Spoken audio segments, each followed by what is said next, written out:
сейчас, Вася, तुझे जॉय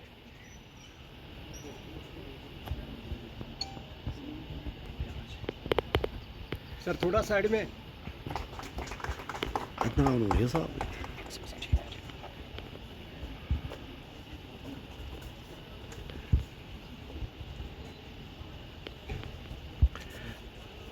शहजाद शहजाद थोड़ा सर, जवान सर, जवान सर, साइड में सर, आइए आप। सर थोड़ा साइड में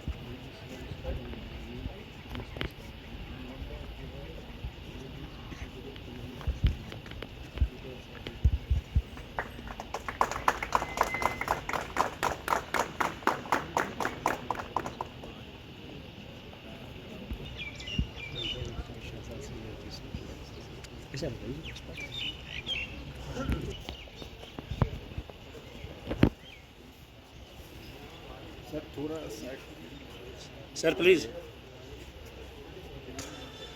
सर जगह दीजिए थोड़ा थोड़ा- थोड़ा थोड़ा- सर, थोड़ा- सर, सर, सर।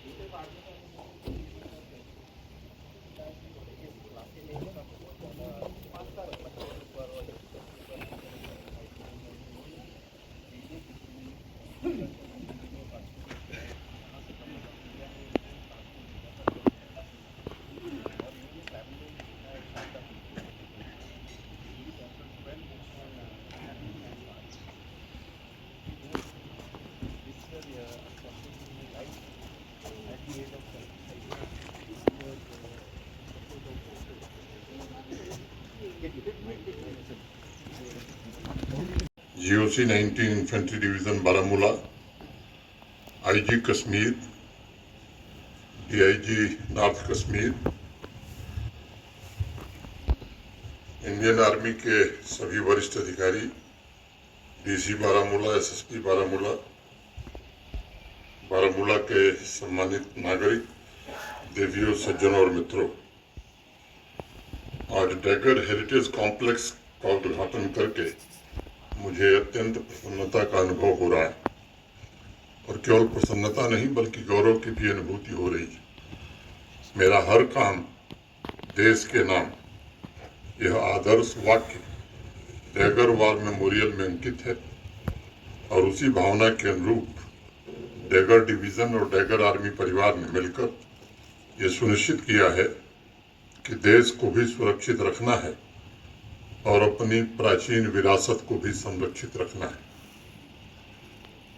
आम नागरिकों को कई बार आश्चर्य हो सकता है कि कैसे सुरक्षा की जिम्मेदारी निभा रही फौज संस्कृति और संस्कार को भी सहेज कर रखती है। लोगों के मन में ये स्वाभाविक सवाल है, लेकिन इसका उत्तर मैं समझता हूँ बड़ा अनोखा है और अनूठा भी है। यह गौरवशाली इंडियन आर्मी जो विरासत को बचाना भी जानती है और नए भविष्य का निर्माण भी करना जानती है। ये इंडियन आर्मी है जो आवाम की रक्षा में अपने खून के एक कतरे को न्यौछावर करने के लिए हरदम तैयार रहती है। आज इस अवसर पर मैं इंडियन आर्मी के उन बहादुर देशभक्तों को भी अपनी श्रद्धांजलि अर्पित करता हूँ जिन्होंने माँ भारती की सेवा के लिए अपना सब कुछ कुर्बान कर दिया है। उनके समर्पण, वीरता और कर्तव्य निष्ठा के कारण आर्मी ने एक प्रेरणादायी परंपरा पीढ़ी दर पीढ़ी पहुंचाने में सफलता पाई है और पूरे समाज और राष्ट्र को जागृत भी किया है। उनके शौर्य और कर्तव्य परायणता के उदाहरण आज आवाम की एक बड़ी ताकत बनकर के उभरे और मैं समझता हूं अमन और तरक्की के लिए मिलकर काम करने वाले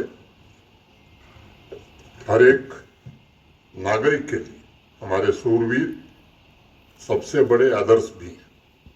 मैं डैगर डिवीजन टीम को बुनियार मंदिर के संरक्षण, उसकी लाइटिंग तथा laser light and sound show के लिए भी हृदय से बधाई देना चाहूँगा।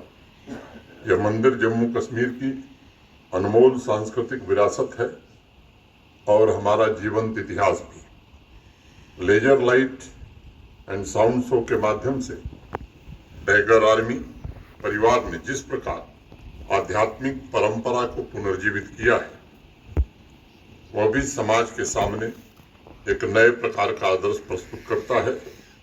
हम अपने समृद्ध अतीत से प्रेरणा लेकर के कैसे उज्जवल भविष्य का निर्माण कर सकते हैं और विविधता में एकता की ताकत को और कैसे मजबूत बना सकते हैं। मैं जानता हूं दुनिया के बहुत कम देश मूर्त एवं अमूर्त विरासत के मामले में भारत की विशेषता की बराबरी का दावा कर सकते हैं। इसलिए मैं एक बात कहता हूं बराबर, कला की अनमोल संपदा के आंतरिक मूल्यों को नई पीढ़ी तक पहुंचाने की बड़ी सख्त आवश्यकता है। नई पीढ़ी को ये मालूम होना चाहिए कि हमारा हेरिटेज सिर्फ पत्थर या ग्रेनाइट नहीं है, बल्कि यह अंतरतम से उठी हुई प्रेरणा का एक साकार स्वरूप है। एक पुरानी कहावत है, किसी पेड़ की जड़ें जितनी गहरी होती हैं, वह पेड़ उतना ही ऊपर उठता है। अगर हमारी नई पीढ़ी अपनी जड़ों से वही ऊर्जा लेकर आगे बढ़ती है, तो मुझे विश्वास है कि भारतवर्ष को सफलता के नए आयाम छूने से कोई ताकत नहीं रोक सकती। अगर युवा पीढ़ी की जड़ें सांस्कृतिक परंपरा में गहरी जमी हुई हैं, तब वो इस राष्ट्र को और अधिक सशक्त, प्रगतिशील और उन्नत बना सकेंगे। मुझे यकीन है टाइगर हेरिटेज कॉम्प्लेक्स हमारी संस्कृति को आवाम तक पहुंचाने और देश के अन्य हिस्सों से आने वाले पर्यटकों को उससे जोड़ने में अवश्य कामयाब होगा। इसमें कोई संदेह नहीं है कि संस्कृति की मूल विशेषता आवाम के चरित्र निर्माण में महत्वपूर्ण भूमिका निभाती है। चाहे ऐतिहासिक विरासत हो या म्यूजियम, हमारे सूरवीरों की जीवन दास्तां हो, सभी का एक ही लक्ष्य है कि चरित्र निर्माण के द्वारा आवाम को और उसमें भी विशेष रूप से युवाओं को राष्ट्र निर्माण से कैसे जोड़ा जाए।